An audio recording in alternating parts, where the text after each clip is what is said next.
কালাইনে দেখা গেছে হনুমানের পূজা করা হয়। দেখা যাচ্ছে সেখানে স্থানীয় বিজেপি নেতা বিপ্লবকান্তি পাল এই পুজোর আয়োজন করেন। এতে বহু স্থানীয় মানুষ অংশগ্রহণ করেন। দূরের অপারেশনের জন্য প্রার্থনা জানানো হয়।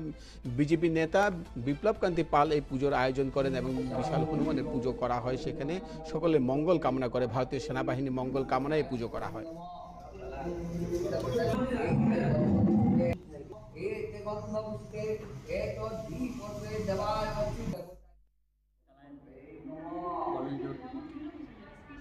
হনুমান মন্দিরে একটি বিশেষ পূজার আয়োজন করা হয়েছে। এটার আয়োজনের মূল উদ্দেশ্য সংকটমোচন হনুমান মন্দিরে আজকে আমরা পূজার ব্যবস্থা করেছি। এই কারণেই গত 22 এপ্রিল পেহেলগামে যে নারকীয় একটি ঘটনা ঘটেছে, পাক মদতপুষ্ট জঙ্গিদের দ্বারা আমাদের 26 জন পর্যটক প্রাণ দিয়েছেন। তাদের আত্মার শান্তি পাওয়ার জন্য সবাই উদ্গ্রীব ছিলেন এবং মানুষের আকাঙ্ক্ষা ছিল এবং মানুষের উচ্ছ্বাস ছিল যে কবে সেনাবাহিনী এই আক্রমণ করবে এবং এটা উপযুক্ত জবাব নেবে।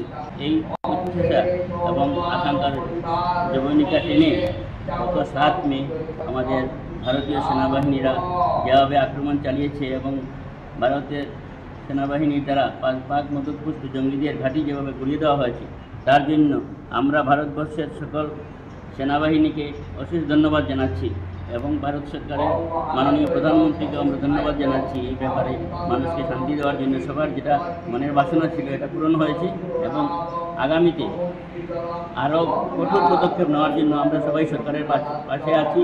এই জানাচ্ছি, আমরা সবাই সমর্থন জানাচ্ছি এবং সেনাবাহিনীর এই শৌর্যের জন্য আমরা এবং আগামী বিজয়ের জন্য আমরা সংকটমোচন হনুমানজির চরণে ওনাদের সকলের মঙ্গল কামনা করে তথা দেশবাসীর মঙ্গল কামনা করে আজ এই পূজার আয়োজন করেছি এবং আগামীতেও আমরা বিভিন্ন মন্দিরে, কালাইন কালীবাড়ি আছে, কালাইন জগন্নাথ মন্দির আছে, এখানে আমরা পূজার আয়োজন করব।